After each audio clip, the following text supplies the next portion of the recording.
Sa barangay San Isidro, nakatayo ang isang lumang bahay na gawa sa kahoy at bato, may bubong na yero na kumakalansing tuwing umuulan at may bintanang kahoy na tila laging humihingal kapag hinahampas ng hangin.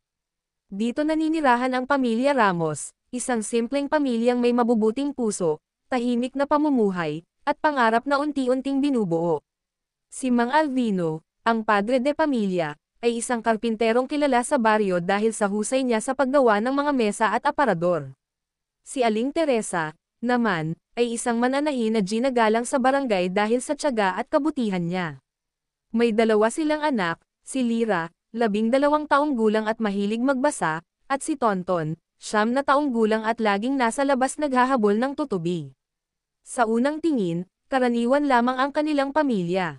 Ngunit may isang lihim na hindi alam ng halos lahat sa barangay, isang lihim na nagsimula mahigit 10 taon na ang nakalipas. Sa pinakailalim ng bahay, sa mismong puwang sa pagitan ng sahig at ng lupa, nakatira ang isang munting nilalang na halos walang nakakakita, isang duwende na nagngangalang Pintik. Si Pintik ay isang duwendeng kulay luya ang balat, may malaki at bilog na mga mata, may suot na lumang berdeng kamiseta at maliit na pamaypay na yari sa dahon ng saging. Bagamat maliit, mga isang dangkal lang ang taas, malaki ang kanyang puso, at mas malaki ang swerte niyang dala. Natagpuan siya ni Mang Alvino isang gabi, noong bagong lipat pa lamang sila sa bahay na iyon. Noong gabi ng pagkakatuklas, umuulan ng malakas. Nakatulog na ang mga bata at si Teresa, ngunit si Alvino ay hindi mapakali. Nakakarinig siya ng tila mga yabag sa sahig, hindi sapat para sabihing tao, hindi rin sapat para sabihing daga. 1, 2, 3, mabilis na mumunting tapak. Hindi siya mapakali kaya't dali-dali niyang kinuha ang lampara at dahan-daang sumilip sa ilalim ng sahig sa may pinto ng kusina. Sa unay wala siyang nakita, hanggang sa gumalaw ang isang anino, mabilis, maliit, at tila kumikislap. Sumigaw si Alvino, "Sino ka?" At mula sa lilam, lumitaw ang isang maliit na nilalang, nanginginig at nakataas ang 2 kamay. "Ako po si Pintik," mahinang sagot ng duwende. "Huwag po kayong matakot." Hindi maintindihan ni Alvino kung ano ang dapat maramdaman, takot ba, o pagkaawa. Pero ang kakaiba ay ang naramdaman niyang kapayapaan. Hindi nakakasama ang presensya ng duwende, sa halip, para bang naroon ito upang magdala ng kabutihan. At doon nagsimula ang kakaibang pagkakaibigan.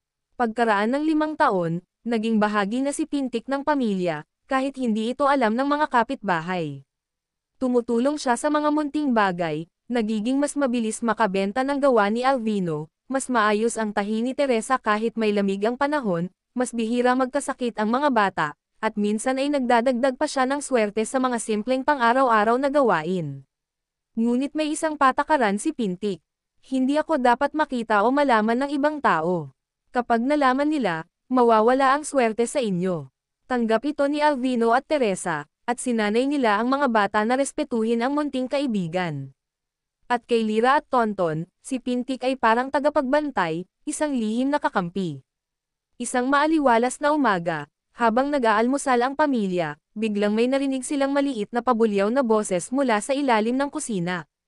"Hoy, meron kayong nalaglag na tinapay." "Sayang o." Napangiti si Lira at dali-daling yumoko para abutin ang sumilip na maliit na ulo. "Pintik, kakagising mo pa lang pero naghahanap ka na agad ng merienda," biro ng dalagita. Syempre, kailangan ko ng energy. Ang dami kong gagawin ngayon," sagot ng duwende, sabay bitbit ng mumo at pagtalon pabalik sa kanyang maliit na lagusan. Nagkatinginan ang pamilya, parehong natatawa at humahanga. Alam nilang may dahilan kung bakit abala si Pintik, kapag ganito siya, kadalasan ay may paparating na malaking swerte, o malaking problema. Sa araw na iyon, napansin ni Mang Alvino na may kakaiba sa pag-uugali ng duwende. Hindi ito makatingin ng diretso sa kanila, at pabalik-balik sa mga sulok ng bahay na parang may hinahanap. "Pintik," tawag niya ng dahan-dahan. "May problema ba?" Tumigil ang duwende at huminga ng malalim. "May paparating," mahinahon niyang sagot. "Anong paparating?" tanong ni Aling Teresa, bahagyang kinakabahan. Kumunat ang noo ni Pintik, ang mga bilog niyang mata ay biglang lumungkot. "Isang nilalang, na hindi ko inaasahang makikita pa." Natahimik ang buong pamilya. Si Lyra ay napahawak sa braso ni Tonton, at si Alvino ay napaupo ng dahan-dahan. Sino? Tanong niya. At doon, sa unang pagkakataon simula nang maging kaibigan nila si Pintik, nakita nilang gumuhit ang takot sa mukha ng duwende. Isang duwendeng hindi nagdadala ng swerte, kundi kapahamakan. Ang araw na iyon ang nagbukas sa isang bagong kabanata ng kanilang tahimik na buhay, isang simula ng paglalakbay na hindi nila inaasahang haharapin. At ang lahat ng ito'y magsisimula sa pagdating ng isang nilalang na magbabago sa takbo ng kanilang kapalaran. At bago pa magtapos ang araw, narinig na nila ang unang senyales, maliit na yabag, kasunod ng kakaibang halakhak, mula sa bakuran sa likod ng lumang bahay. Isang halakhak na hindi kay Pintik. Kinagabihan, mas malamig kaysa karaniwan ang simoy ng hangin sa San Isidro. Ang mga dahon ng mangga sa likod bahay ng pamilya Ramos ay kumakaluskos, tila may hindi nakikitang bagyong dumarating. Ngunit ang kakaiba sa gabing iyon ay hindi ang lamig, kundi ang narinig nilang halakhak, maliit, matinis, at may kung anong panunokso. Si Lyra ang unang nakarinig. Nasa sala sila, sabay-sabay na kumakain ng minatamis na saging, nang biglang tumigil siya. Ate, tanong ni Tonton, napansin ang pag-iba ng ekspresyon ng kapatid. May tumatawa sa labas, mahina niyang sabi. Agad na lumingon si Mang Alvino sa bintana, habang si Aling Teresa ay napakapit sa laylayan ng kanyang apron. At mula sa ilalim ng mesa, lumabas si Pintik, hindi nagbibiro, hindi nakangiti, kundi seryosong-seryoso.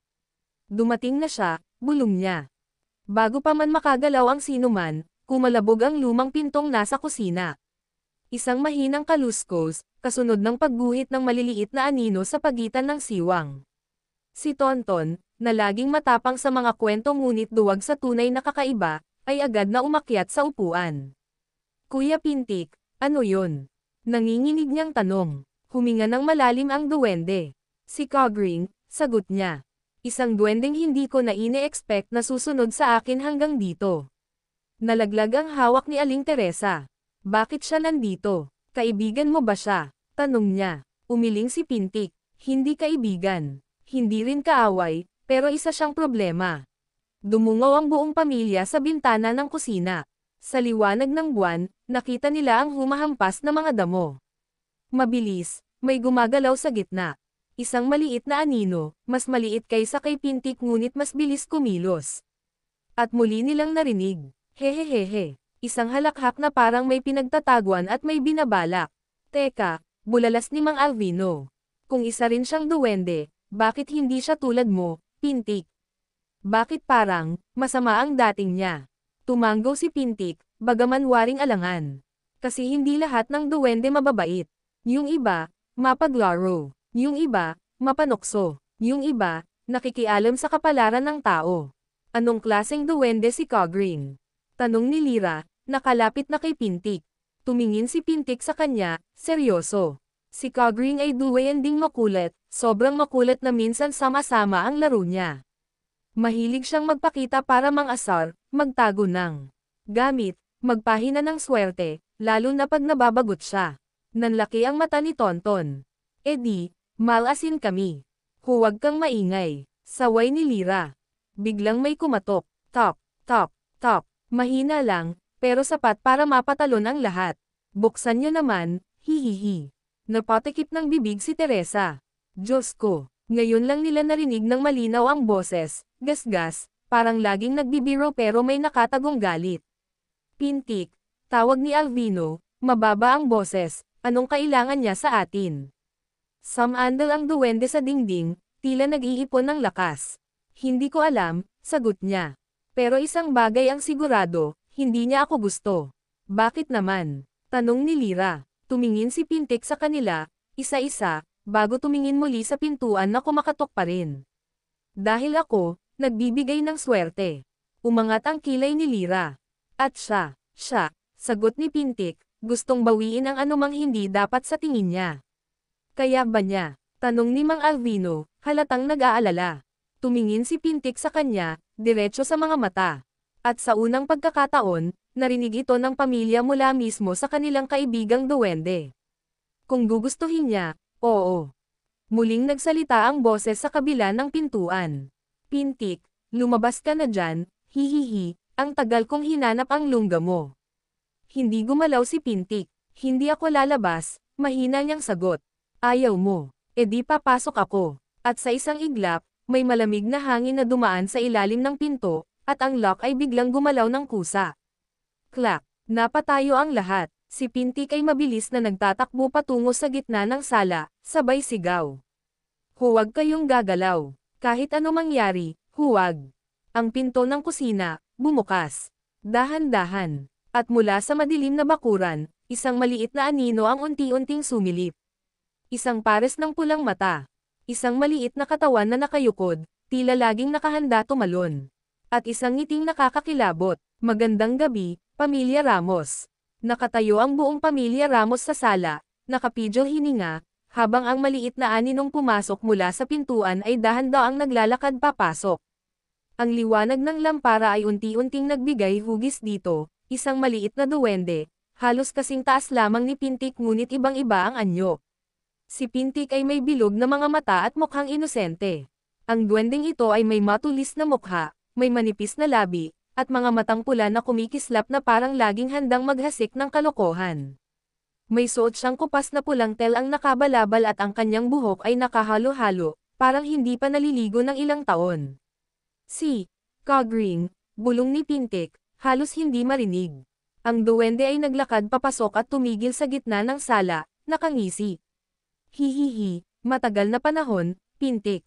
Hindi mo ako inimbite sa bago mong bahay. Sabay lingon sa paligid, tila sinusuri ang bawat sulok.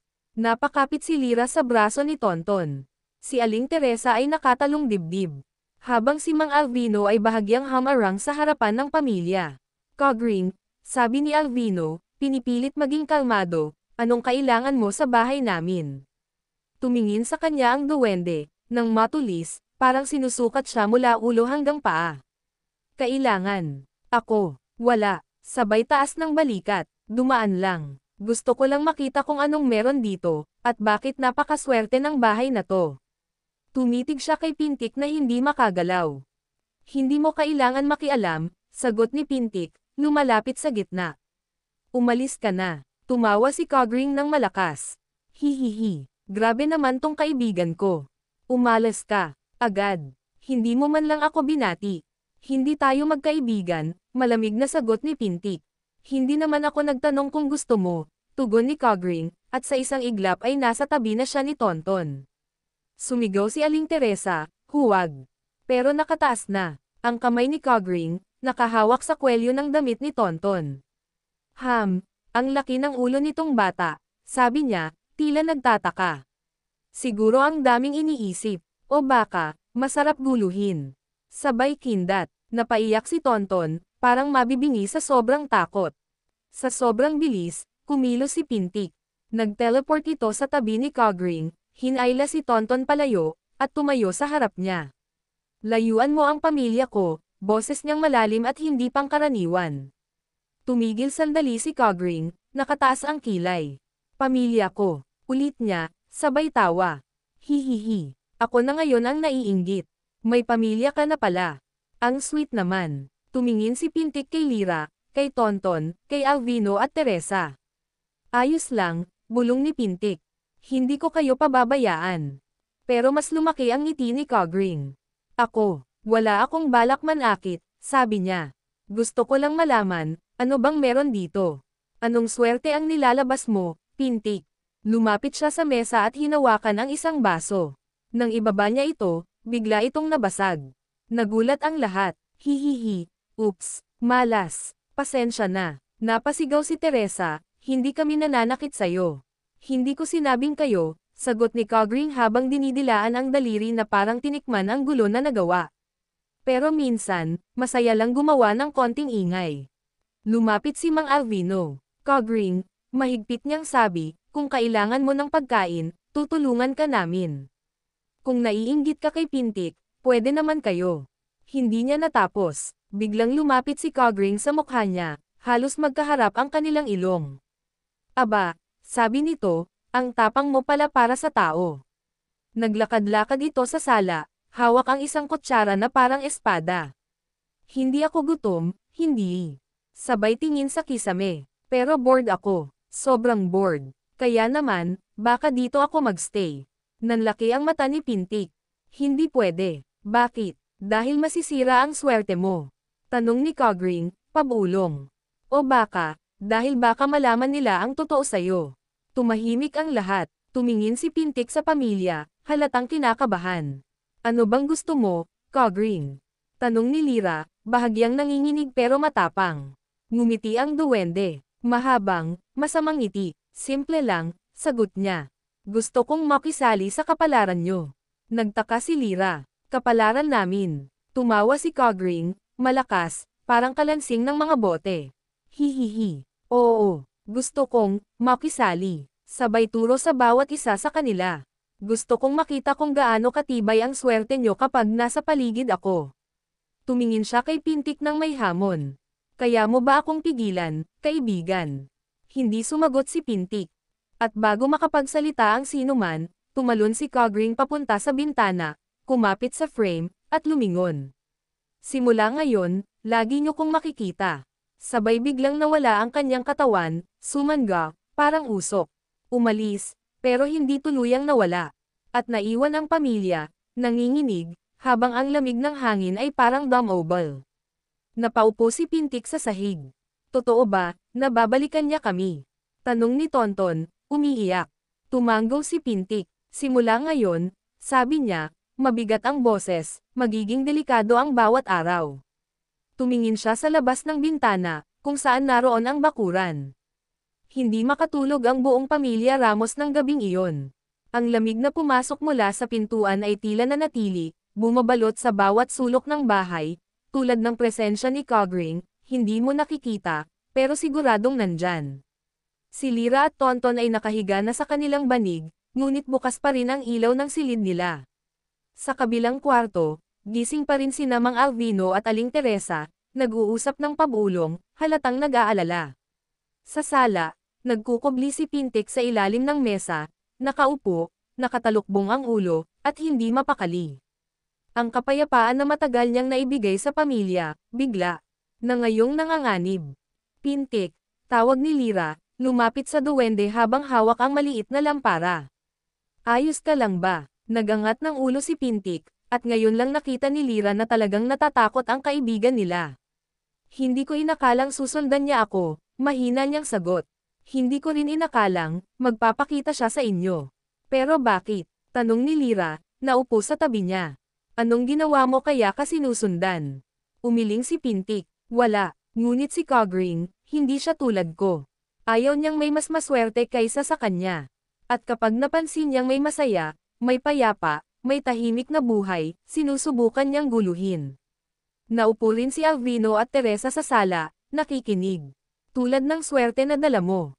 Tanong ni Teresa, lahat ng binibigay ko, sagot ni Pintik, maaari niyang sirain. Habang nag-uusap sila, may marinig silang mahinang tunog mula sa kusina. Tik, tik, tik. Parang may kumakatok sa kahon o bote. Agad na tumayo si Alvino, kinuha ang kahoy na hawak niya minsan kapag may daga sa bahay. Dito ka lang, Teresa, sabi niya. Pero bago pa siya makarating sa kusina, may gamulong na baso at bumagsak sa sahig. TOK. Napasigaw si Teresa, Diyos ko. Nang sundan nila ng tingin ang baso, gamulong itong muli, pataas, parang may humihila. At mula sa dilim ng kusina, sumilip ang maliit na pulang mata. Hihihi. Tatalon sana si Alvino pero pinigilan siya ni Pintik.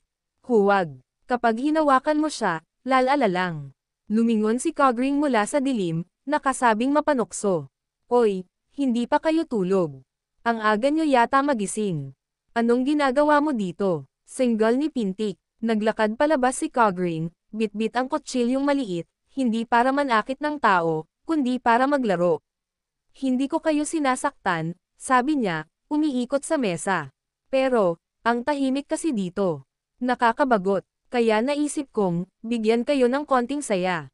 Itinuro niya ang estant ng pinggan. Bigla itong nanginag. Tama na, sigaw ni Teresa, halos maiyak. Tumawa si Cogring ng malakas. Sige na nga, una pa lang, magpahinga na kayo, sabi niya, sabay talon sa bintana. Pero bago mawala, Tumingin siya kay Alvino. Bukas ulit, mas masaya pag umaga. At nawala na siya. Naiwan silang lahat na nakatayo, walang imak. Tanging tunog ng pag-iyak ni Tonton ang bumasag sa katahimikan. Ano na gagawin natin, Kuya Pintik? Bulong ng bata. Umupo si Pintik sa sahig, nakahawak sa ulo. Hindi ko alam. Tumingin siya sa 4 na miyembro ng pamilya. Pero kailangang ihanda ninyo ang sarili nyo. Dahil mula ngayon, tumingin si Pintik sa pintuan na pinagdaanan ni Cogring. Hindi ninyo lang ako ang kasama sa bahay na ito. Kinabukasan, bago pa sumikat ng lubos ang araw, naalimpungatan si Lyra. May narinig siyang mahihinang yabag sa labas ng kwarto. Hindi iyon yabag ni nanay. Hindi rin yabag ni tatay. At siguradong hindi yabag ni Pintik, mas mabigat ito, mas mabilis, mas parang tumatalon. Lumabas si Lyra ng kwarto, dahan-dahan, at sumilip sa sala. At doon niya nakita, lahat ng upuan, nakabaligtad. Lahat ng unan, nasa sahig. At nasa gitna ng sala si Cogring, umiikot habang nakahawak sa kurtina, masayang-masayang sumasayaw. Hihihi, gising ka na pala. Nagulat si Lyra at napaatras.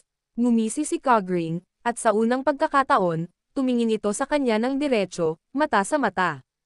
Ate Lyra, sabi niya, pabulong. Handa ka na ba sa bagong araw? Hindi makakilos si Lyra. Napatingin ang duwende sa hagdan. Tawagin mo na sila, sabi niya.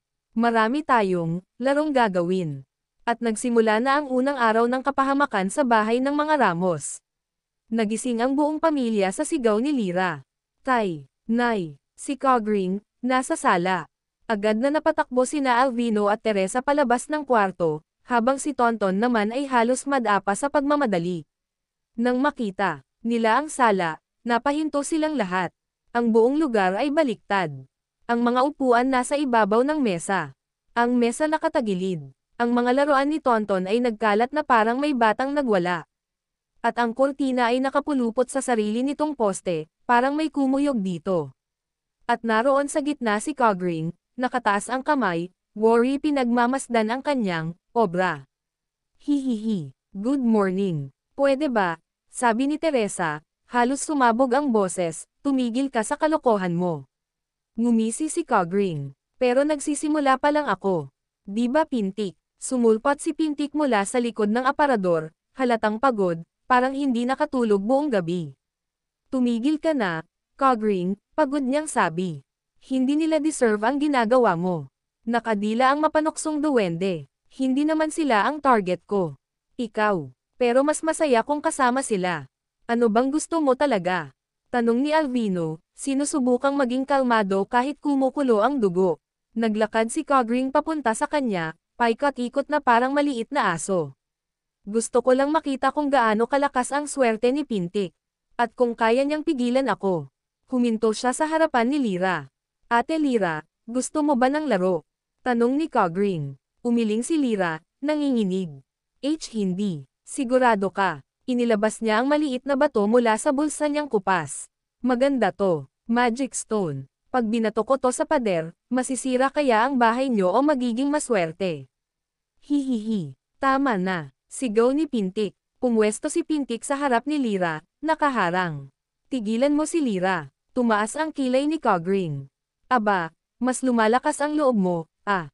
Noon, si Tonton ay nakasilip mula sa likod ni nanay, nanginginig.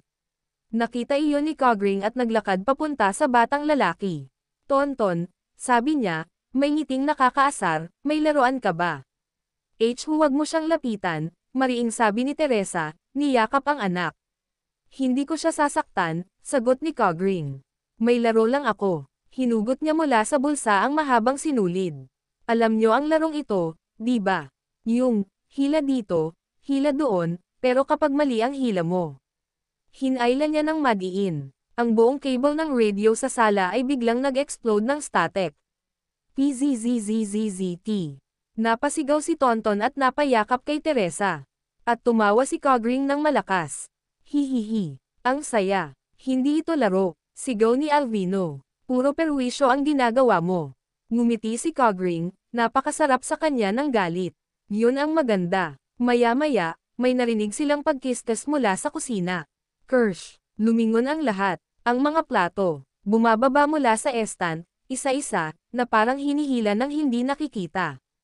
Hindi, wag, sigaw ni Teresa. Plak, nabagsak ang unang plato. Plak, pangalawa. Plak, pangatlo. Nakangiting pinagmamasdan ito ni Cogring.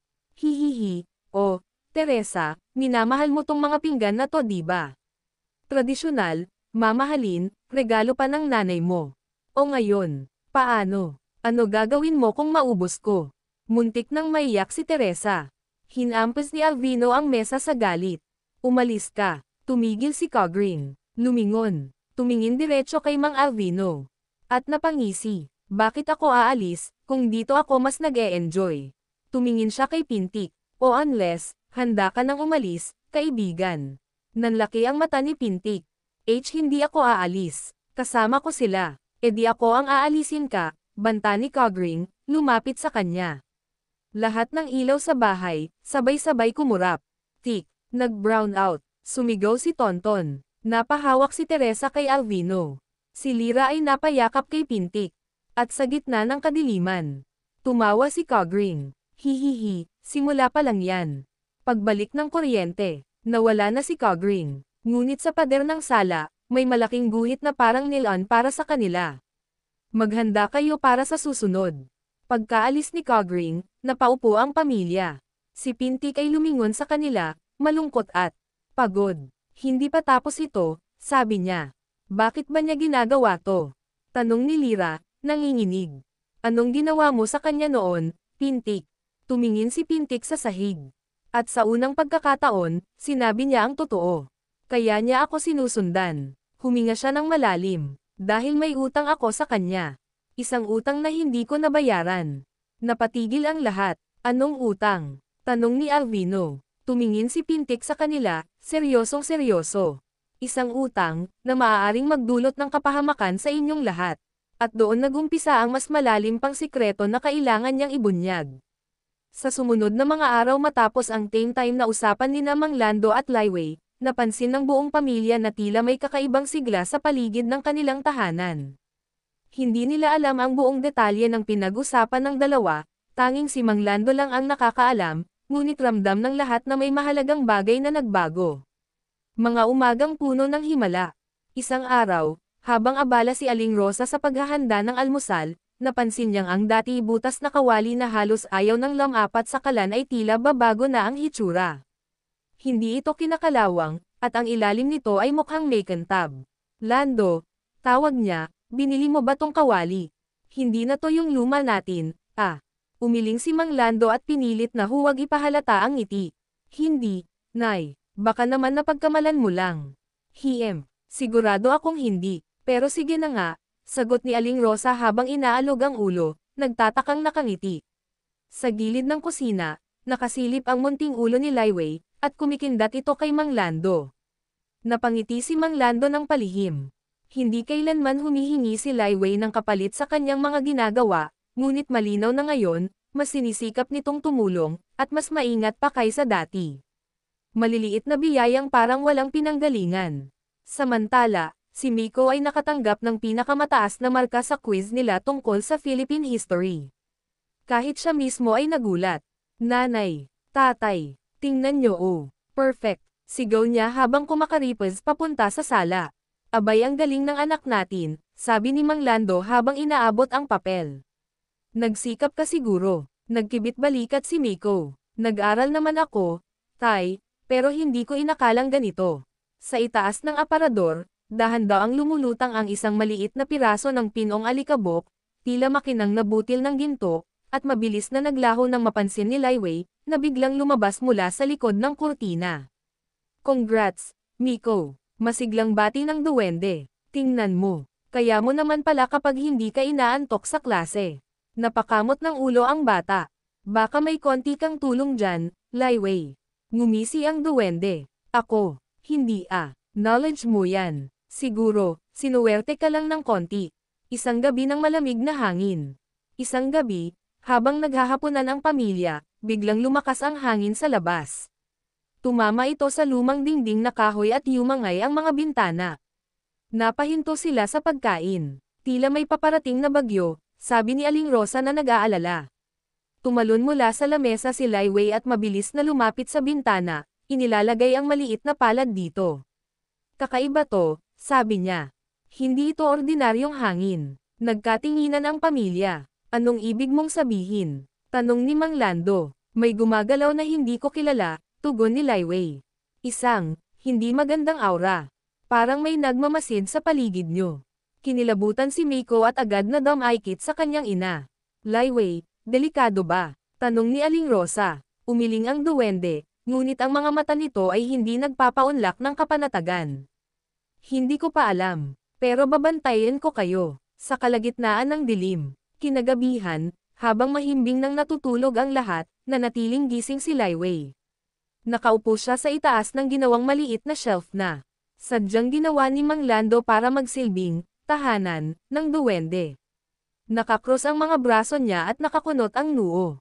Mula sa bintana, dumaan muli ang malamig na bagzo ng hangin. Ngunit sa pagkakataong ito, may bahid ng kakaibang enerhiya, tila mabigat at masangsang kahit walang amoy. Kung sino ka man, bulong ni Lai Wei, lumabas ka. Sumipol ang hangin. Sandaling tumahimik ang paligid. At bago pa maibalik ni Lai Wei ang kanyang atensyon sa pintuan, isang mahinang anino ang dumaan sa gilid ng kwarto, mabilis at halos parang usok. Hindi ito tao. Hindi ito hayop. Hindi rin ito karaniwang elemento ng gubat.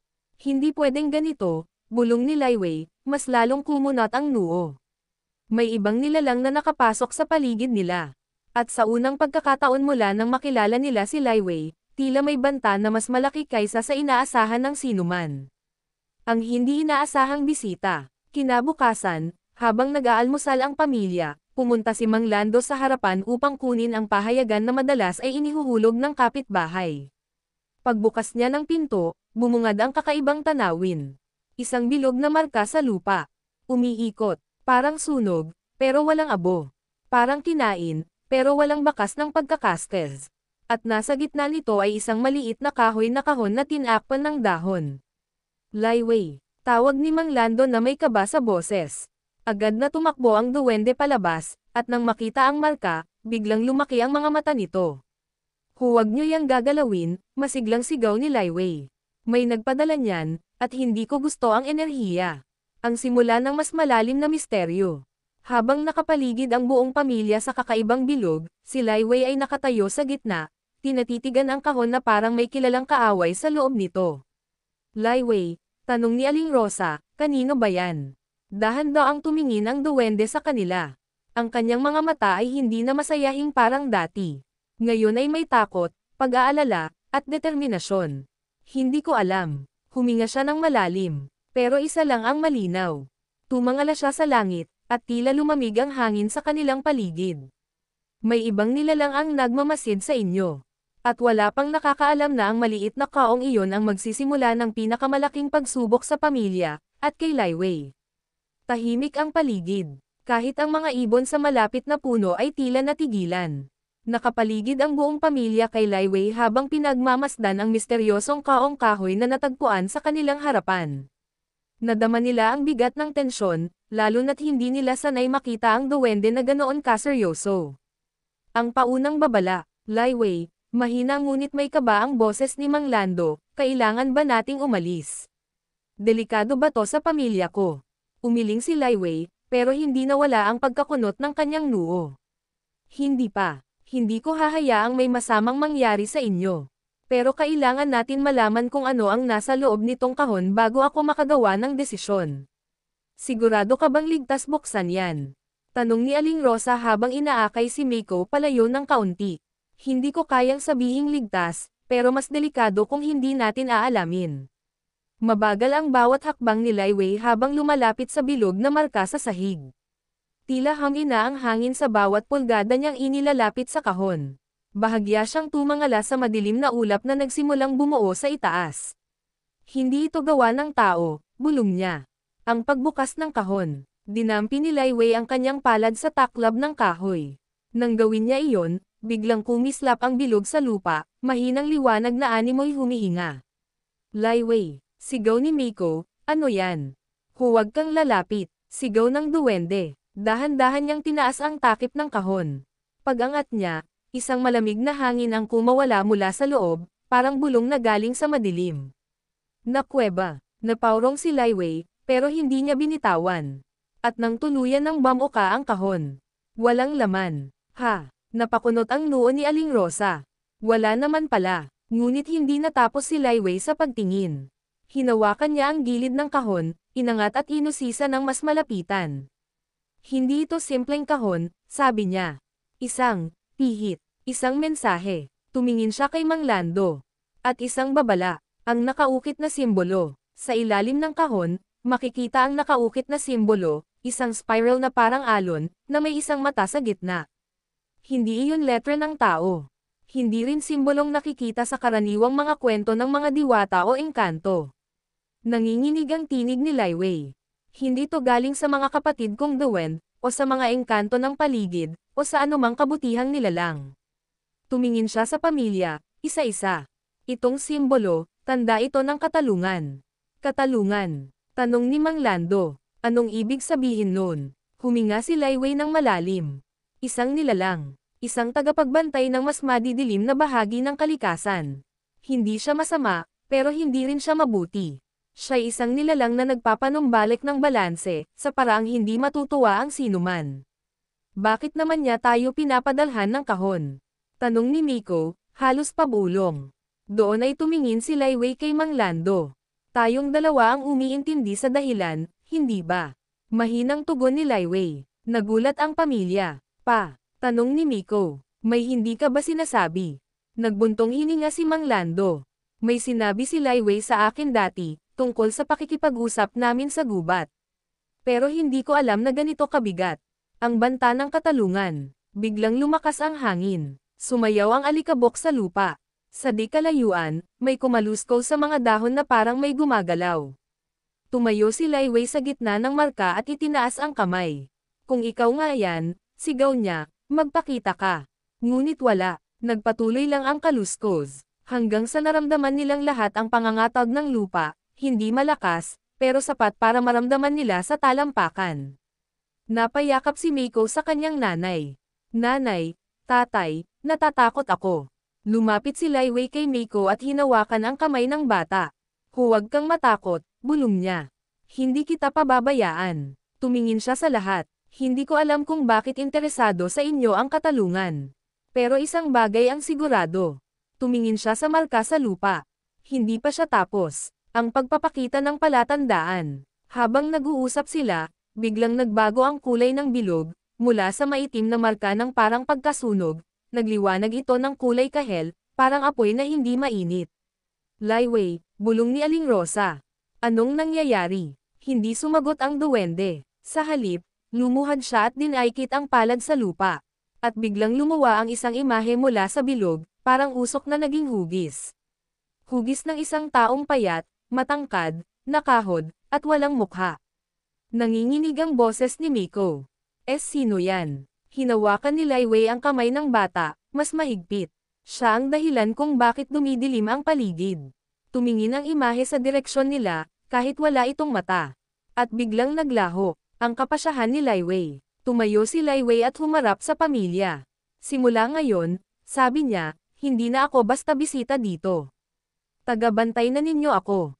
At ang maliliit nitong mata ay kumislap ng kakaibang determinasyon. Dahil ang mga susunod na araw ay hindi magiging madali.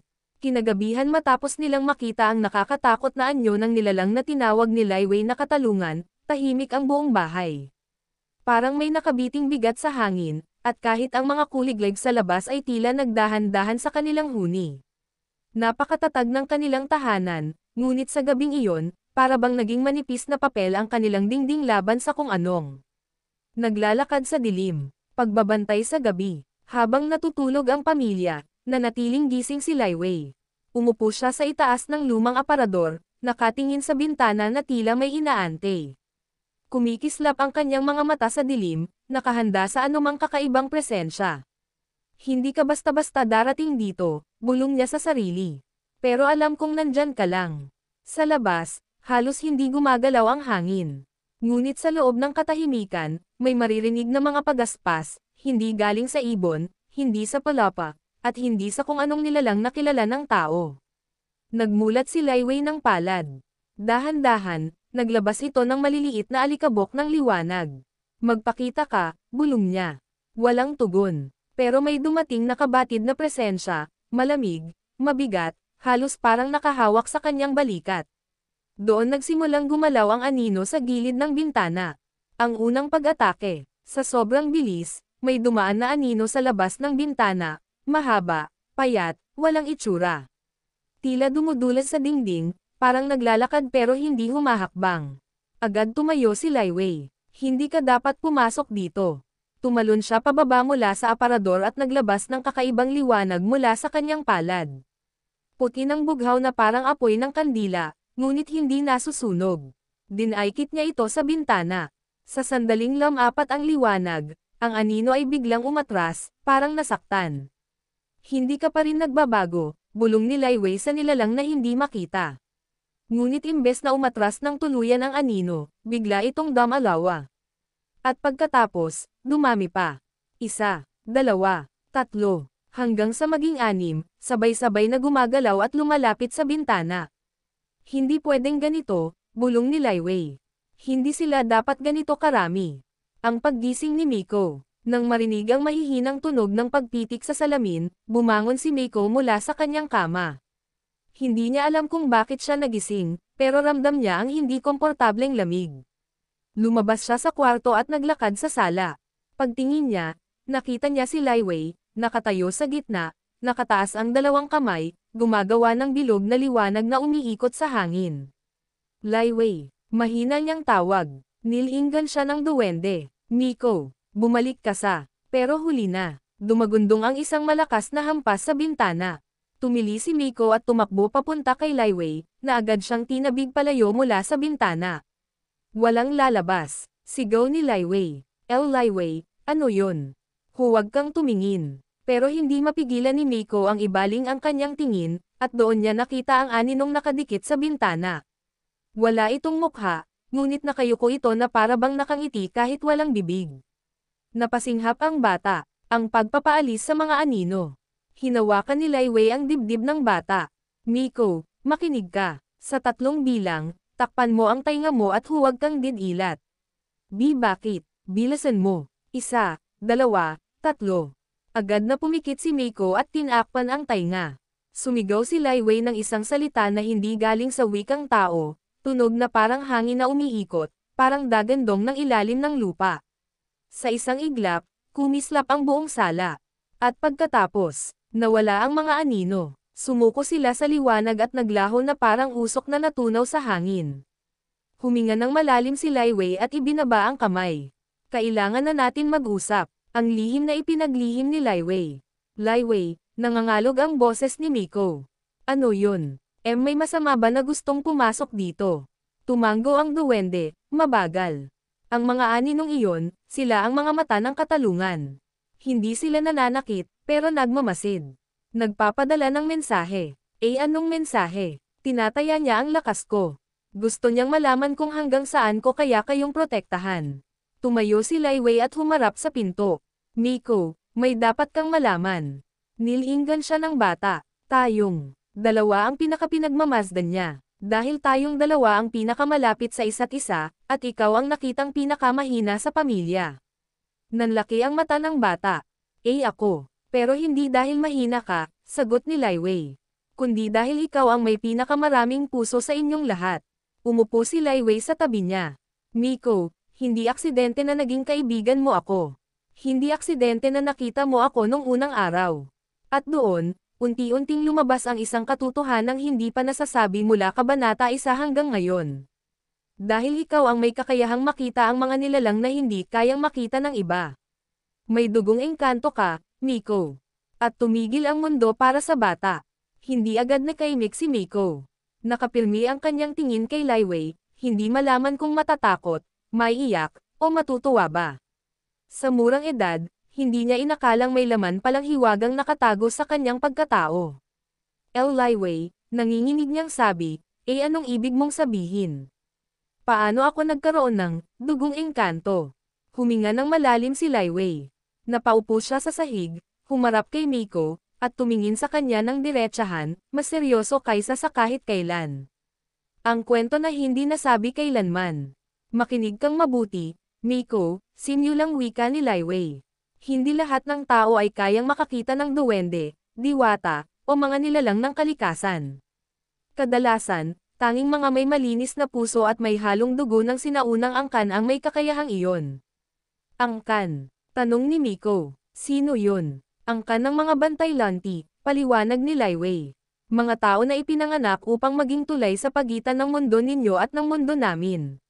Noon, marami sila, pero sa paglipas ng panahon, halos naglahong parang usok. Tumingin siya kay Miko. Pero meron pang iilang natitira. At kabilang ka roon. Pero, bakit ako? Tanong ng bata. Dahil may ninuno ka, sagot ni Lai Wei, na nagkaroon ng koneksyon sa mga engkanto. Nagkibit ang balikat ni Miko, litong-lito. Pero normal lang ang pamilya namin. Umiling si Lai Wei. Hindi lahat ng sikreto ay naipapasa sa salita. Minsan, dumadaloy lang sila sa dugo. Ang pagkarinig ng katotohanan. Hindi alam ni Miko kung paano sasagutin iyon. May kumikiliti sa kanyang dibdib, takot, oo, pero may halong kakaibang tuwa. Parang lumalawak ang mundo niya. Kung may dugong engkanto ako, bulong niya, kaya ko bang gumawa ng magic? Napangiti si Lai Wei. Hindi pa. Bata ka pa at hindi sapat ang lakas mo. Pero may kakayahan ka ng hindi taglay ng iba, mas malinaw mong nararamdaman ang presensya ng mga nilalang. Kaya pala, sabi ni Miko habang unti-unting naaalala ang mga pagkakataong may kakaiba siyang nakikita sa sulok ng bahay, mga liwanag na hindi napapansin ng kanyang mga magulang, o mga aninong hindi galing sa ilaw. Kaya pala nakilala mo ako, dagdag ni Lai Wei. Ang panganib na lalong lumalapit. Habang nag-uusap sila, may mahinang ugong na dumaan sa labas, parang mabagal na hangin na may dinadalang boses. Napatingin si Lai Wei sa bintana. Ngayon ay hindi na siya nagulat, alam niyang may nagmamasid. Lai Wei, bulong ni Miko, babalik ba yung mga anino? Tumango ang duwende. Hindi lang sila babalik, mas dadami sila. At mas lalakas pa. Bakit? Dahil natukoy na nila kung bakit ka espesyal. Nanlamig si Miko. Gusto ka nilang kunin. Ang gising na ulo ni Mang Lando at Aling Rosa. Sa gitna ng pag-uusap nila, lumabas si Aling Rosa mula sa kwarto, gulat na nakita ang dalawang nakaupo sa sala. Miko, Lai Wei, bakit gising pa kayo? Tanong niya. Pero bago pa makapagpaliwanag si Miko, naramdaman ni Aling Rosa ang kakaibang lamig sa hangin. Napahawak siya sa sarili. Parang, may kakaiba ngayon. Si Mang Lando naman ay lumabas din, hawak ang machete na pangkahoy, tila nakaramdam ng panganib. Anong nangyayari? Tumingin si Lai Wei sa kanila. Kailangan niyo pong malaman ang lahat, sabi niya. Hindi na natin pwedeng itago pa. Naupo sila sa mesa, habang si Lai Wei ay tumayo sa gitna, pinapaliwanag ang lahat, ang tungkol sa katalungan, ang mga anino, at ang dugong nagdadala ng hiwaga kay Miko. Hindi makapaniwala ang mga magulang. Ang anak namin, may dugong engkanto. Halos hindi makapagsalita si Aling Rosa. Tumingin si Lai Wei kay Mang Lando. Naaalala mo yung kwento ng lola mo? Tungkol sa babaeng nagligtas sa isang diwata. Tanong ni Lai Wei. Natigilan si Mang Lando. Hindi mo sinasabi. Tumango si Lai Wei. Ang babaeng iyon, ninuno ninyo. Napahawak si Aling Rosa sa kanyang bibig, halos maluha. Isang bagong responsibilidad. Lumapit si Lai Wei kay Miko at hinawakan ang kamay niya. Miko, hindi ka ordinaryong bata. At hindi ko sinabi to para matakot ka. Sinabi ko ito dahil may dapat kang paghandaan. Anong dapat kong paghandaan? Tanong ni Miko, mahina ang boses. Ang pagdating ng katalungan, sagot ni Lai Wei. At ang pagsubok na dala niya. Darating siya dahil gusto kanyang subukan, kung karapat-dapat kang manatili sa mundong ito ng may dugo ng engkanto. Pero, ano bang gusto niya?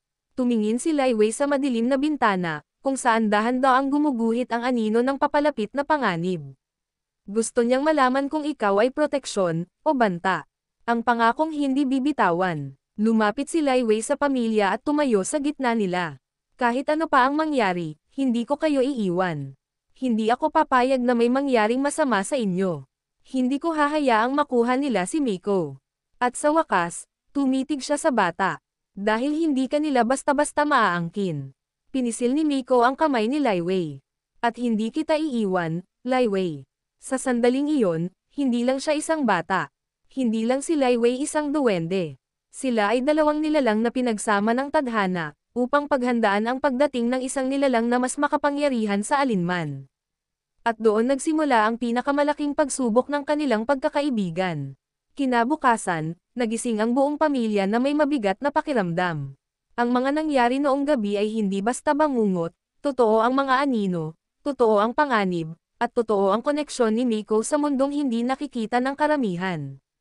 Habang kumakain sila ng almusal, ramdam ng lahat ang katahimikan, hindi dahil walang masabi, kundi dahil may mga salitang hindi nila alam paano sisimulan. Si Lai Wei, na karaniwang makulit at masayahin, ay tila mas seryoso ngayon. Nakaupo siya sa ibabaw ng mesa, naka-cross arms, at nakatingin kay Miko nang may pangangalaga at pag-aalala. Ang plano ni Lai Wei. Miko, simula ni Lai Wei, marami pa tayong kailangang gawin bago muling bumalik ang mga anino. Darating ba sila ulit? Tanong ni Miko habang may halong takot ang tinig. Darating sila, sagot ni Lai Wei. At hindi lang sila, darating din ang mismong nagpadala sa kanila, ang katalungan. Napatingin si Mang Lando. Ano ba talaga ang pakay niya? Bakit kailangan pa niyang kunin ang anak ko? Hindi niya gustong kunin si Miko, paliwanag ni Lai Wei. Ang gusto niya ay subukan ito. Si Miko ay may dugong engkanto, at para sa isang tagapagbalanse tulad niya, malaking bagay yon. Kung hindi makontrol ang lakas ni Miko sa hinaharap, delikado iyon hindi lang sa tao, kundi pati sa mga nilalang sa paligid. Teka, ibig sabihin ba nun, tanong ni Aling Rosa, mapanganib ang anak ko? Umiling si Lai Wei kaagad. Hindi siya mapanganib, pero ang kapangyarihang hindi alam gamitin ay pwedeng maging panganib. Hinawakan ni Lai Wei ang kamay ni Miko. Kaya ko siya tinuturuan bago pa man dumating to. Hindi ko lang sinabi. Nagulat ang pamilya. Ang lihim na pagsasanay. Tahimik na nakaabang si Miko. Tinuturuan mo na ako. Tumanggaw si Lai Wei. Nakangiti ng kaunti. Noong mga araw na may mga liwanag kang nakikita, noong may maramdaman kang presensya kahit wala naman talagang tao, hindi aksidente iyon. Pinapalakas ko ang pakiramdam mo. Ginagawa kong mas gising ang dugo mo. Nanlalaki ang mata ni Miko. Kaya pala, dahil darating talaga ang araw na kakailanganin mo yan. Tumayo si Lai Wei sa gitna ng sala at itinapat ang sarili sa bintana. At dumating na ang araw na yon. Ang papel ng pamilya. Pero Lai Wei, sabat ni Mang Lando, paano kami? Hindi namin alam paano ka tutulungan. Ngumiti si Lai Wei, sa wakas ay may konting liwanag sa kanyang mukha. Hindi nyo kailangan maging engkanto para makatulong. Ang kailangan lang ng engkanto ay, tahanan. Nagkatinginan sila. Kahit gaano kalakas ang isang duwende, paliwanag niya, mas tumitibay siya sa lugar na itinuturing niyang tahanan. Ang bahay na ito, ang presensya ninyong pamilya, ito ang nagpapalakas sa akin. Kung paano nyo ako tinanggap, tinuwa, minahal. Nakatitig siya sa kanilang lahat, at sa unang pagkakataon ay parang may luha sa sulok ng kanyang mata. Iyon ang dahilan kung bakit kaya kong lumaban. Umupo siya sa gitna nilang apat. Kaya kung may paraan para makapagtulungan, ito yon, manatili kayong buo. Walang maghihiwalay, walang matatakot na iiwas. Hawak kamay ang buong pamilya. At doon nila naramdaman, nag-iinit ang buong bahay, hindi sa init ng araw, kundi sa init na nagmumula sa sama-sama nilang presensya. Ang unang aral, pakiramdam. Simulan na natin, sabi ni Lai Wei habang tumayo. Kailangan mong matutong magbasa ng hangin, Miko. Magbasa, ng hangin. Kunot noo niyang tanong. Oo, sagot ni Lai Wei. Ang hangin ay parang messenger. Siya ang nagdadala ng balita mula sa mundong hindi natin nakikita. Umupo si Lai Wei bilang guro. Pumikit ka. Sumunod si Miko. Huminga ka ng malalim. Huwag kang mag-isip ng iba. Pakiramdaman mo lang. Same time si Miko. Tahimik ang lahat. At dahan-daang pumasok ang mga tunog. Ang lag-itik ng dahon. Ang malambot na tapik ng hangin sa dingding. Ang marahan ngunit kakaibang pintig sa sahig. Hanggang sa, naramdaman niya ang isang presensya sa labas, nakatayo sa tabi ng puno. Lai Wei, bulong ng bata, hindi bumubuka ang mata. May nakatayo sa labas. Nanlaki ang mata ni Aling Rosa. Ha, sino? Tumingin si Lai Wei sa pinto, at tumango. Magaling, Miko. Yan ang ibig kong sabihin. Ano yun? Tanong ni Mang Lando. Hindi siya tao, sagot ni Lai Wei habang inaabangan ang galaw sa labas. Pero hindi rin siya masama. Ang hindi inaakalang kakampi, may maliit na kumilos sa dilim. Parang maliit na nilalang, halos kasing liit ni Lai Wei, ngunit may kakaibang kulay ng balat, kulay lupa. Unti-unti itong lumapit hanggang sa makarating sa pintuan. Kumatok. Top, top, top. Lai Wei, humiwalay ang boses ng nilalang. Nandito ako para tulungan ka. Namilog ang mata ni Lai Wei. Hindi ko inaasahan na ikaw ang darating. Sino yan? Tanong ni Mang Lando. Ngumiti si Lai Wei, may halong ginhawa. Isa siyang lakad puno, paliwanag niya. Tagabantay ng kagubatan. Isa siya sa iilang nilalang na kayang humadlang sa paglapit ng mga anino. Lumabas si Lai Wei at sinalubong ang nilalang.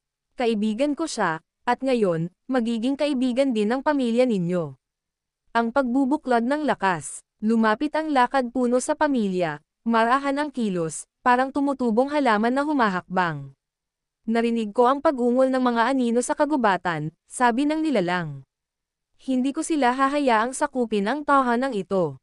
Nagtinginan ang pamilya, at doon nila naunawaan, hindi sila nag-iisa.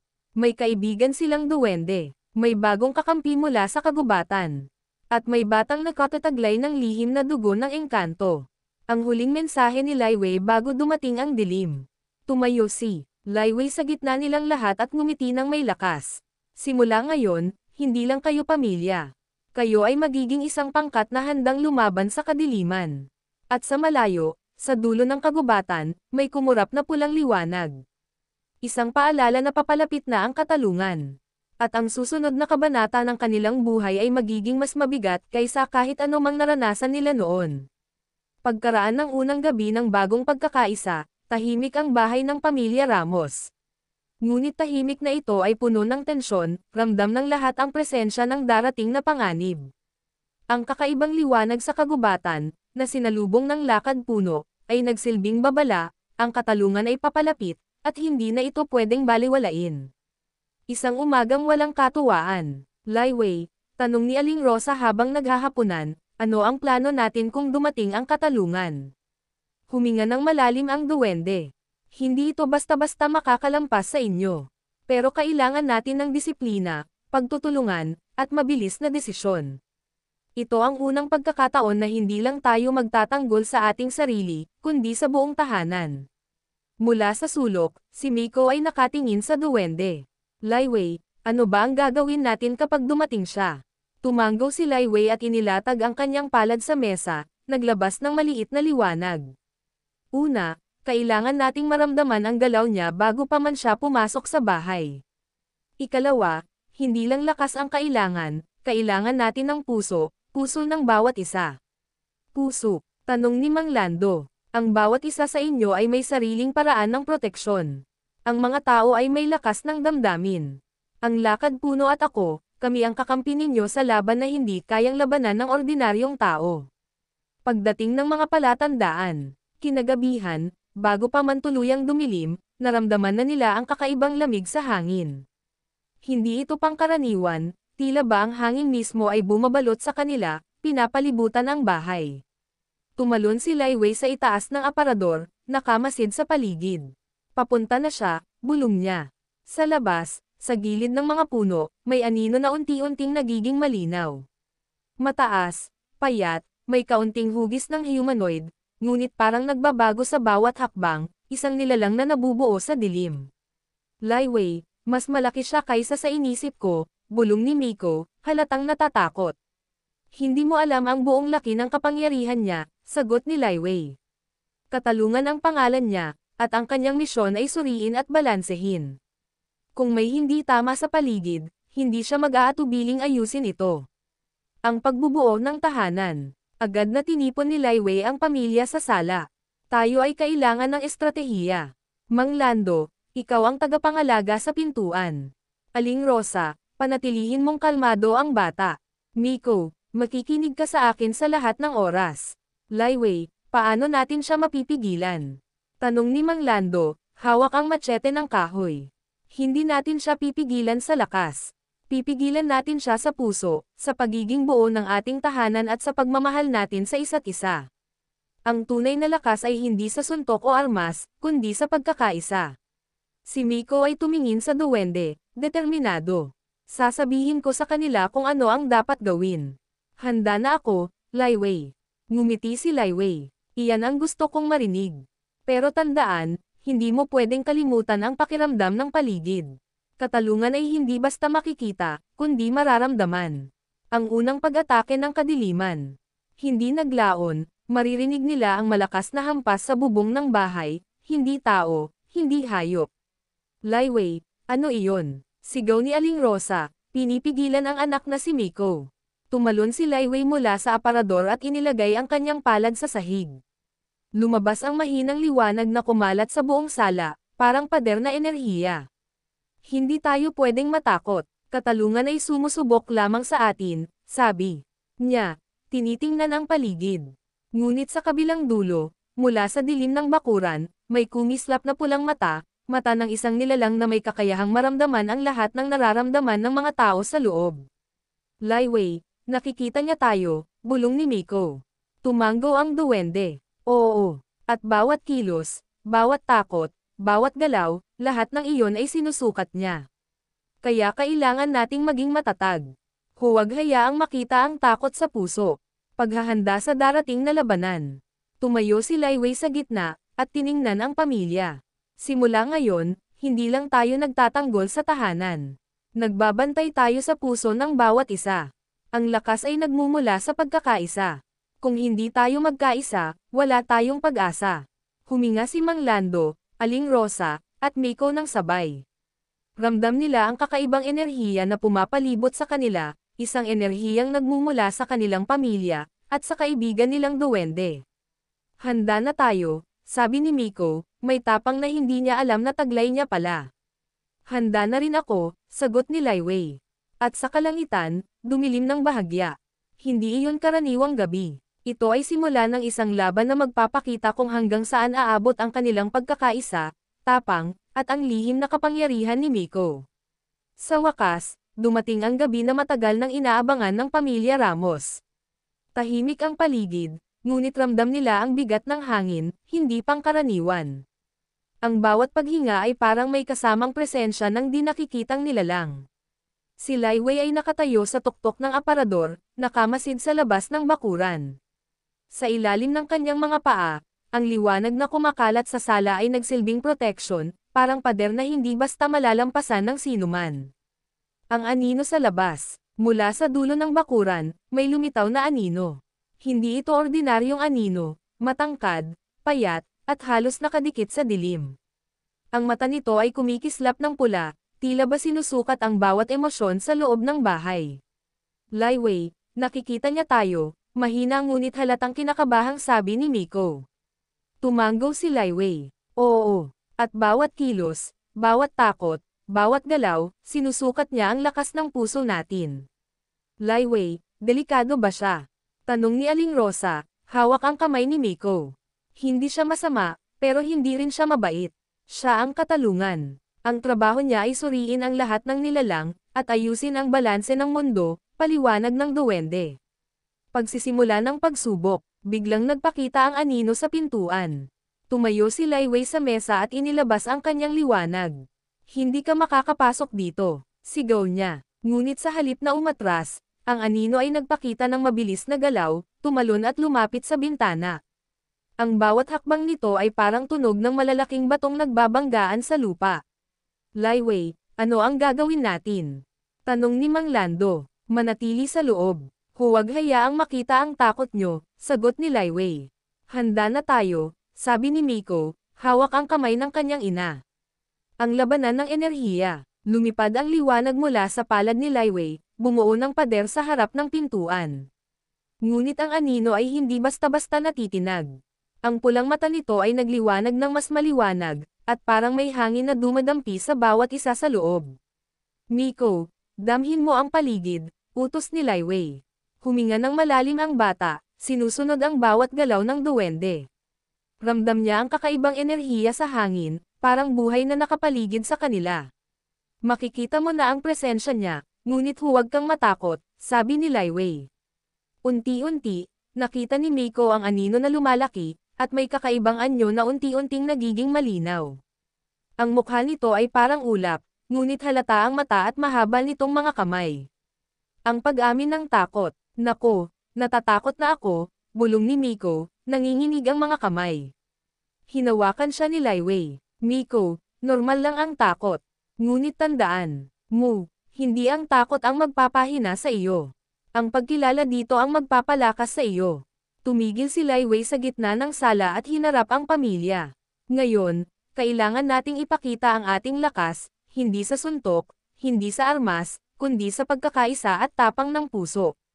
Ang unang pagsubok ng katalungan. Biglang lumipad ang anino sa bintana, sinusubukan ang liwanag ni Lai Wei.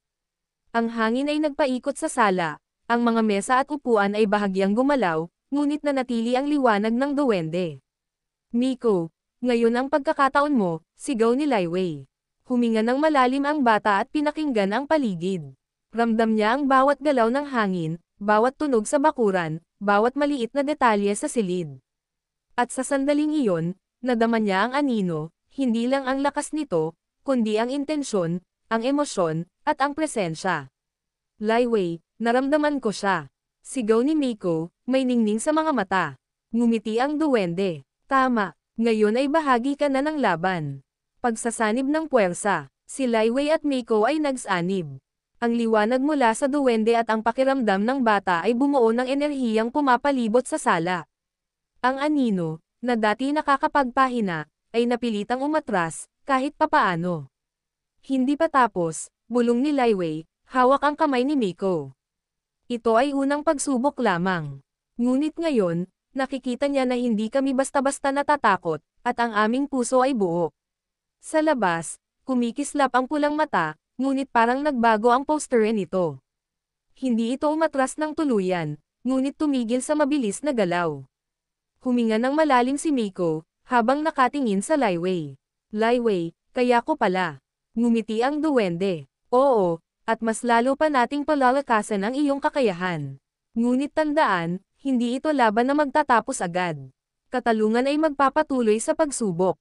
At sa dilim ng kagubatan, naramdaman nila ang paglapit ng kapangyarihan ng katalungan, isang paalala na ang totoong laban ay nagsisimula pa lamang. Pagkalipas ng unang gabi ng pagdating ng katalungan, ramdam ng pamilya Ramos ang tensyon sa buong paligid. Ang kagubatan sa likod ng kanilang bahay ay tila nagbabanta, at kahit sa araw, may kakaibang anino na lumalapit sa kanilang bakuran. Si Lai Wei ay abala sa pagtuturo kay Miko. Miko, kailangan mong matutong maramdaman ang galaw ng anino kahit wala itong anyo, paliwanag niya habang humihinga ng malalim ang bata. Ito ang unang hakbang para malaman kung ano ang intensyon ng bawat nilalang. Pagbabantay sa gabi. Habang papalapit ang gabi, tumayo si Lai Wei sa itaas ng aparador, nakamasid sa paligid. Ramdam niya ang kakaibang lamig, ang mga anino sa gilid ng bakuran, at ang kakaibang presensya na dumarating mula sa kagubatan. Miko, ngayon mo lalabas sa labas, utos ni Lai Wei. Labas, sa dilim. Nanginginig ang boses ng bata. Hindi ka nag-iisa, sagot ng duwende. Kasama mo ang lakad puno at ako.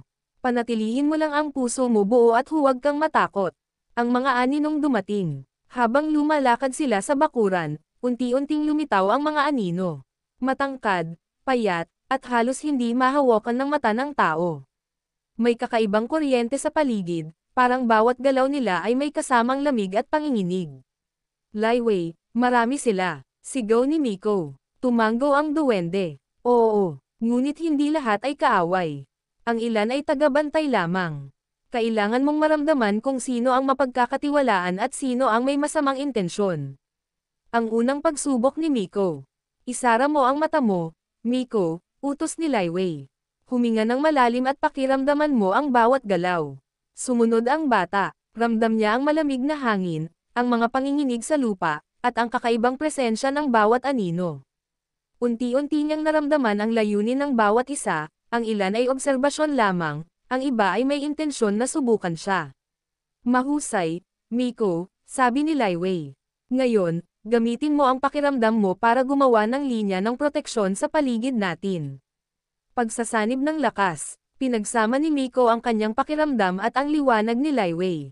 Bumuo sila ng pader ng enerhiya na unti-unting nagbigay daan sa pagkilala sa bawat anino.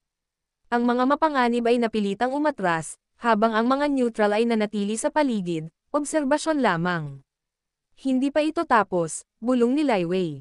Ngunit ngayon, nakikita na ng katalungan at ng iba pang nilalang na hindi tayo basta-basta natatakot. Ang ating puso at pagkakaisa ay mas malakas kaysa sa takot. Ang mensahe ng katalungan. Mula sa malayo, isang pulang liwanag ang kumikislap sa kagubatan, hudyat ng paglapit ng katalungan. Hindi ito pumasok sa bakuran, ngunit ramdam ng lahat ang presensya nito. Laiwei, ano ang ibig sabihin nito? Tanong ni Mang Lando. Sinusubok niya tayo, paliwanag ng duwende.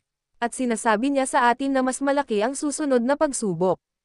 Kailangan nating maging handa. Pagpapalakas ng pamilya. Lumapit si Laiwei sa pamilya at hinawakan ang kamay ni Miko. Hindi lang siya sumusubok sa iyo, Miko. Sinasubok niya ang lahat sa bahay, ang pagkakaisa, tapang, at puso ng bawat isa. Kung hindi tayo magtutulungan, hindi natin malalampasan ang mga darating na anino. Huminga ng malalim ang pamilya Ramos, ramdam ang kakaibang enerhiya sa paligid. Sa unang pagkakataon, nakaramdam sila ng tunay na lakas, hindi sa armas o magic, kundi sa pagkakaisa at tiwala sa isa't isa. Handa na tayo, sabi ni Laiwei, may ngiti sa mukha. Handa na rin ako, sagot ni Miko, puno ng tapang. Sa dilim ng kagubatan, ramdam nila ang paparating na katalungan, isang paalala na ang tunay na laban ay magsisimula lamang sa kanilang puso, at sa kanilang pagkakaisa bilang pamilya at kaibigan. Sa pagdating ng gabi, mas malinaw ang tensyon sa paligid. Ang bawat anino sa kagubatan ay parang nagmamasid sa bawat kilos ng pamilya Ramos. Ramdam ng lahat ang paparating na panganib, ang katalungan ay hindi na lamang nagbabantay, ito ay kumikilos na. Si Laiwei ay nakatayo sa tuktok ng aparador, pinagmamasdan ang bawat galaw sa bakuran. Sa ilalim ng kanyang mga paa, ang liwanag na bumabalot sa sala ay nagiging mas matindi, parang pader na enerhiya, ngunit alam niya, hindi ito sapat upang mapigilan ang tunay na kapangyarihan ng katalungan. Pagpaplano ng estratehiya. Handa na tayo, simula ni Laiwei. Ngayon, hindi na tayo magtatago. Katalungan ay sumusubok, ngunit kailangan nating ipakita na hindi tayo natatakot. Mang Lando, ikaw ang tagapangalaga sa pintuan. Aling Rosa, manatili ka sa tabi ni Miko. Ang bata ay bahagi ng laban, ngunit kailangan mong bantayan siya. Tulad ng dati, Laiwei. Tanong ni Miko, may kaunting kaba ngunit puno ng determinasyon. Oo, Miko. Ngunit ngayon, mas magiging matindi ang laban. Hindi lang tayo nagtatanggol, mag-aaksyon tayo. Pagdating ng katalungan. Sa labas, mula sa gilid ng kagubatan, unti-unting lumitaw ang anino. Mas malaki at mas kumikislap kaysa sa nakaraan. Ang mata nito ay pula at may kakaibang liwanag, tila ba nakikita nito ang bawat galaw at damdamin ng pamilya. Laiwei, malakas siya, bulong ni Miko, hawak ang kamay ng kanyang ina. Hindi lang malakas, matalino siya, sagot ni Laiwei. Katalungan ang pangalan niya, ang trabaho niya ay suriin at balansehin. Kaya kailangan nating maging mas mabilis at matalino kaysa sa kanya. Ang unang pagsubok ng labanan. Lumipad ang anino patungo sa bintana. Ang liwanag ni Laiwei at ang pakiramdam ni Miko ay bumuo ng pader ng enerhiya, ngunit hindi sapat upang mapigilan ang malakas na galaw ng nilalang. Laiwei, hindi ko kayang pigilan siya. Sigaw ni Miko. Huwag kang susuko, sagot ng duwende. Gamitin ang puso mo. Ramdaman mo ang bawat kilos niya at ipakita ang tapang. Sa unang pagkakataon, ipinakita ni Miko ang kanyang natutunang kakayahan, ramdam niya ang intensyon ng anino, ang galaw nito, at nagamit niya ang pakiramdam upang ipalakas ang pader ng liwanag. Unti-unti, napigil ang anino. Ang pagsasanib ng puwersa. Si Laiwei at Miko ay nagtipon ng lakas. Pinagsama ang kanilang enerhiya at pakiramdam, bumuo ng mas malakas na proteksyon sa paligid ng pamilya. Ang anino, na dati mabilis at malakas, ay napilitang umatras, kahit papaano. Hindi pa ito tapos, bulong ni Laiwei. Ito ay unang pagsubok lamang. Ngunit ngayon, nakikita ng katalungan at ng iba pang nilalang na hindi kami basta-basta natatakot.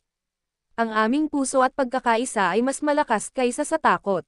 Ang mensahe sa dilim. Mula sa kagubatan, ang pulang liwanag ng katalungan ay kumikislap. Ramdam ng pamilya na sinusubaybayan sila, ngunit hindi ito nagdulot ng takot, sa halip, nagdulot ito ng determinasyon. Lai Wei, ano ang ibig sabihin nito? Tanong ni Mang Lando. Sinusubok niya tayo, at sinasabi niya sa atin na mas malaki ang susunod na pagsubok. Kailangan nating maging handa, paliwanag ng duwende. Pagpapalakas ng pamilya. Lumapit si Lai Wei sa pamilya at hinawakan ang kamay ni Miko. Hindi lang siya sumusubok sa iyo, Miko. Sinasubok niya ang lahat sa bahay, ang pagkakaisa, tapang, at puso ng bawat isa. Kung hindi tayo magtutulungan, hindi natin malalampasan ang darating na mga anino. Huminga ng malalim ang pamilya Ramos. Ramdam nila ang kakaibang enerhiya sa paligid. Sa unang pagkakataon, naramdaman nila ang tunay na lakas, hindi sa armas o magic, kundi sa pagkakaisa at tiwala sa isa't isa. Handa na tayo, sabi ni Lai Wei, may ngiti sa mukha. Handa na rin ako, sagot ni Miko, puno ng tapang. At sa dilim ng kagubatan, ramdam nila ang paglapit ng katalungan, isang paalala na ang tunay na laban ay magsisimula lamang sa kanilang puso, at sa kanilang pagkakaisa bilang pamilya at kaibigan. Matapos ang ilang gabi ng pagbabantay at pakikipag-ugnayan sa mga anino, naramdaman ng pamilya Ramos at ng kanilang kaibigang duwende, si Lai Wei, napapalapit na ang huling laban. Ang bawat tunog, ang bawat paggalaw ng hangin, at ang bawat anino sa kagubatan ay nagdudulot ng kakaibang tensyon. Si Lai Wei ay nakatayo sa itaas ng aparador, nakamasid sa paligid, habang si Miko ay nakatayo sa tabi ng kanyang mga magulang, handa na at buo ang loob. Ang pagdating ng katalungan. Sa gitna ng dilim, lumitaw ang katalungan. Mas malaki, mas matikas, at mas nakakatakot kaysa sa nakaraan. Ang mga pulang mata nito ay kumikislap, sinusukat ang bawat isa sa loob ng bahay. Lai Wei, ito na siguro ang huling laban, bulong ni Miko. Oo, Miko. Ngunit tandaan, hindi lang ito laban ng lakas. Laban ito ng puso at pagkakaisa, sagot ng duwende. Ang labanan ng liwanag at dilim. Lumipad ang anino patungo sa pintuan. Si Lai Wei ay naglabas ng kanyang liwanag, bumuo ng pader sa paligid ng pamilya. Ngunit ang katalungan ay hindi basta-basta natitinag. Ang presensya nito ay nagdudulot ng lamig at panginginig sa hangin. Miko, damhin mo ang bawat kilos niya, utos ni Lai Wei. Huminga ng malalim si Miko at sinara ang kanyang mga mata. Ramdam niya ang bawat galaw ng katalungan, bawat intensyon at emosyon. Sa pamamagitan ng pakiramdam, nagawa niyang ipalakas ang pader ng liwanag, at ramdam niya ang lakas ng kanyang pamilya na bumabalot sa kanya. Pagpapalakas ng puwersa, si Lai Wei at Miko ay nagsanib. Pinagsama nila ang liwanag ng duwende at ang pakiramdam ng bata. Bumuo sila ng enerhiya na pumapalibot sa buong sala, isang pader ng proteksyon na hindi lamang batay sa lakas, kundi sa tiwala, pagkakaisa, at pagmamahal ng bawat isa. Ang katalungan, na dati mabilis at matindi, ay napilitang umatras ng kaunti. Hindi ito natalo, ngunit nakitang hindi rin basta-basta matatalo ang pamilya. Ang huling pagsubok. Tumayo si Lai Wei sa gitna ng pamilya at hinarap ang katalungan sa pamamagitan ng kanilang liwanag at enerhiya. Hindi ka pwedeng makapasok, sigaw niya, ngunit hindi sa galit, sa katatagan at tapang. Ang katalungan ay tumigil, tila nagmamasid at sumusuri. Ramdam ng lahat na sinusukat nito hindi lamang ang lakas, kundi ang pagkakaisa ng pamilya, ang tapang ni Miko, at ang kanilang puso. Ang pagwawagi ng pagkakaisa, dahan-daang umatras ang katalungan. Hindi ito natalo sa laban ng lakas, kundi sa ipinakitang tapang, pagmamahal, at pagkakaisa ng pamilya. Lai Wei, nagawa natin, bulong ni Miko, halatang napagod ngunit masaya. Ngumiti ang duwende. Oo, Miko. Ngunit tandaan, hindi ito nagtatapos sa laban na ito. Ang tunay na lakas ay ang patuloy na pagkakaisa at pagmamahalan sa bawat isa. Ang kapayapaan sa bahay. Sa wakas, hamupa ang tensyon. Ang kagubatan ay bumalik sa tahimik na estado, at ang mga anino ay naglaho, naiwan ang katahimikan at kapayapaan. Ang liwanag ng araw ay unti-unting pumasok sa bahay, tila ba nagbibigay pugay sa tagumpay ng pamilya. Si Lai Wei ay nakaupo sa mesa, nakangiti sa pamilya. Hindi natin kailangang maging mag-isa sa laban. Ang bawat isa sa atin ay may kakayahan at lakas na hindi natin alam. Ngayon, nakikita na ng mundo, at ng mga nilalang, na ang ating puso ay buo. Si Miko ay niyakap ang kanyang mga magulang, at sa wakas ay naramdaman niya ang tunay na kalakasan, hindi sa magic, hindi sa duwende, kundi sa pagmamahal at pagkakaisa ng kanyang pamilya. Ang bagong simula, Lai Wei, salamat, bulong ni Miko. Ngumiti ang duwende. Hindi mo kailangan pasalamatan ako. Ito ay tagumpay ninyo bilang pamilya. At tandaan, ako ay palaging nandito para sa inyo. At doon, sa tahimik na bahay ng Ramos, natutunan nila ang pinakamahalagang aral, ang tunay na lakas ay hindi nasusukat sa kapangyarihan, kundi sa puso, pagkakaisa, at pagmamahal sa isa't isa.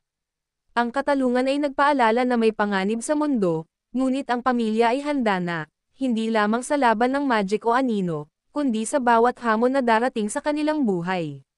Sa wakas, ang bahay ay muling naging tahimik, puno ng liwanag at ngiti, at ang pamilya Ramos ay nagpatuloy sa kanilang buhay, mas matatag at mas nagkakaisa kaysa kailanman.